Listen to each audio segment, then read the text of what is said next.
10th और 12th के boards में सिर्फ गिनकर 45 या 46 डेज ही बचे हैं। अगर आप तुम सीरियस नहीं हुए तो मुझे नहीं लगता कि आप कुछ भी हो जाए तुम सीरियस होने वाले हो, ठीक है। न्यू ईयर आ गया, इंजॉयमेंट ठीक है, एक्साइटमेंट भी रहेगा, बट साथ में तुमको पढ़ाई भी करना है, ठीक है, ताकि तुम फेल ना हो जाए, रेड मार्क ना आ जाए।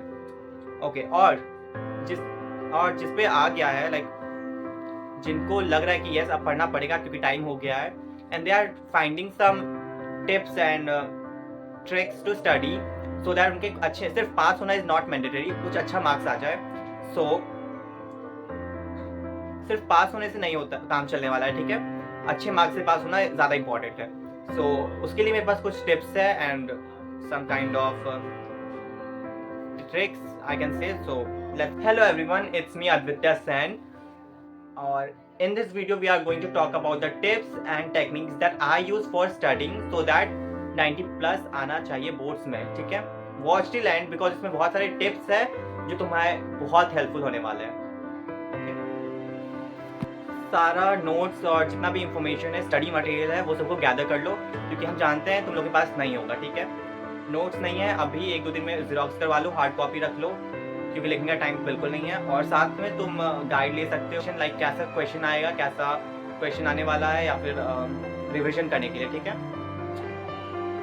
लर्निंग पर अगर हम लोग आते हैं, अब सब कुछ हो गया, ठीक है, अब पढ़ाई कैसे करना है। तो सबसे पहले नोट्स बनाना, लाइक लिखने वाला नोट्स नहीं, तुम्हारे पास नोट्स है, ठीक है, उतना बड़ा बड़ा पैराग्राफ है, लेकिन तुमको उसको शॉर्ट करना है, ठीक है। शॉर्ट करने के लिए तुम स्टिक ऑन नोट्स वाला जो पैड आता है वो तुम ले सकते हो। लाइक आई हैव एग्जांपल, ये मेरा है, दिख रहा होगा कि नहीं, समथिंग लाइक दैट, ठीक है। इसमें बहुत लंबा पैराग्राफ था, ठीक है, ये मैंने एग्जांपल बता रहा हूँ।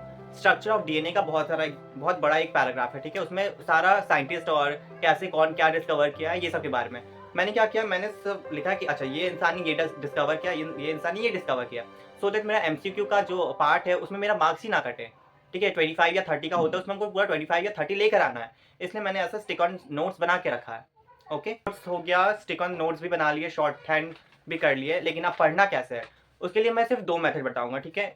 एक BBR, break down of big rocks, जिसमें होता है कि एक पर्टिकुलर टॉपिक है, लाइक मेरा एग्जांपल के मैं बता रहा हूँ, मेरा है इकोसिस्टम, ठीक है।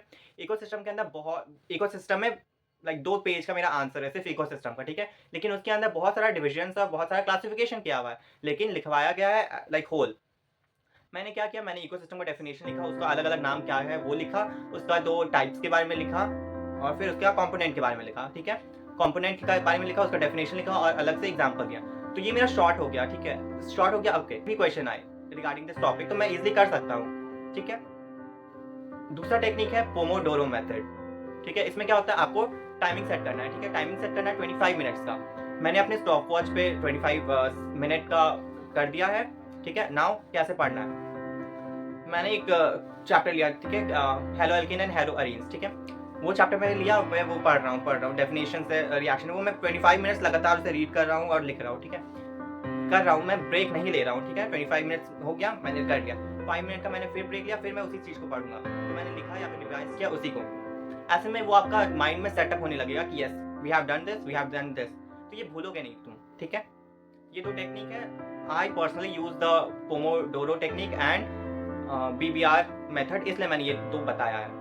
ऑर्गेनाइज मैनर में रहना, ठीक है। आज तुमने मेरा वीडियो देखा, ठीक है, तुम्हारे अंदर मोटिवेशन का वो आग जला एंड तुम आज पढ़ने लगे, ठीक है, लेकिन कल तुम भूल जाओगे कि मैंने ये सब बातें क्या कही थी, तो ये नहीं करना है, ठीक है। तुम्हें उस चीज़ को याद रखना है, तुम्हें मोटिवेटेड रहना है, ठीक है, कंसिस्टेंसी बनाए रखना और अपने स्टार्ट मैंने लिख लिया सो दैट मैं कुछ भूलूँ ना, क्योंकि वो इंपॉर्टेंट है। सबसे पहले अपना गोल को क्लियर रख लो कि यस कल से हमको पढ़ना है, तो कल से हमको पढ़ना ही है, ठीक है। ये मत बोलना कि नहीं परसों पढ़ेंगे, आज तो फर्स्ट न्यू ईयर का पहला दिन था तो नहीं पढ़ूंगा, आज इसका एनिवर्सरी था तो नहीं पढ़ूंगा, ऐसा कुछ नहीं होने वाला, ठीक है। हर दिन का एक शेड्यूल बना लो कि यस हमको इतने बजे से इतने बजे तक पढ़ना ही है, ठीक है। एकदम पूरा टाइम टेबल बनाने के लिए नहीं बोल रहे हैं हम कि हाँ तुम सुबह से ये करके इतना काम किए, तुम 2 बजे से 3 बजे तक ये काम किए, वो क्या नहीं, ये फॉलो नहीं होता है, ठीक है। टाइम टेबल फॉलो ही नहीं होता है, even I am the person जो कभी फॉलो कर ही नहीं पाते हैं। सो जस्ट स्टडी का टाइमिंग को फिक्स कर लो, लाइक यस 7 से 10 बजे तक हमको पढ़ना है और चाहे कुछ भी हो जाए I will study, alright.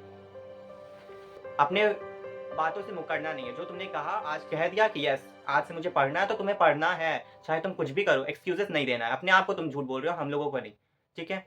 So okay, break भी लेना है, ब्रेक इज़ मैंडेटरी, तुम्हें ब्रेक लेना होगा, लेकिन 5 मिनट का बोले हो तो 5 minute he. Instead of using phone, क्योंकि वो ज़्यादा टाइम कंज्यूम करता है, आप कुछ मतलब बाहर उस प्लेस से खाली हो जाओ ताकि तुम्हारा माइंड फ्रेश हो जाए और फिर तुम वापस आके स्टडी करने लगो।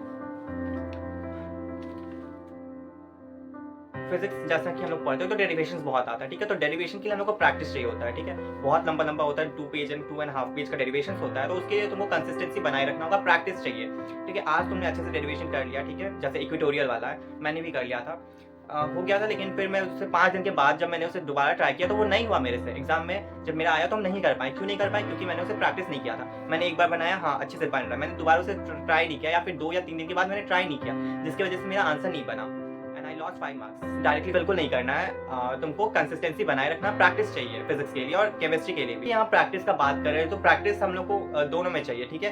केमिस्ट्री में भी और फिजिक्स में भी। फिजिक्स का बात कर लिए, केमिस्ट्री पे आते हैं। केमिस्ट्री में जैसे कि नेम रिएक्शन है और कन्वर्जन है, ठीक है? बहुत इंपॉर्टेंट टॉपिक हमेशा आता है, तो इसके लिए भी प्रैक्टिस चाहिए होता है, ठीक है? आज मैंने वोल्स रिएक्शन, देखो डेफिनेशन याद हो जाता है लेकिन उसके अंदर का रिएक्शन नहीं याद हो पाता है, ठीक है? तो मैंने वोल्स रिएक्शन याद कर लिया, ठीक है? उसका डेफिनेशन मैंने लिख लिया, अच्छे से याद हो गया, लेकिन उसके अंदर क्या है मुझे नहीं याद हो रहा है। मैं फिर से प्रैक्टिस करूंगा। एक बार मैंने किया, मैं दोबारा करूंगा, दोबारा करूंगा, 3 बार कर लिया, ठीक है?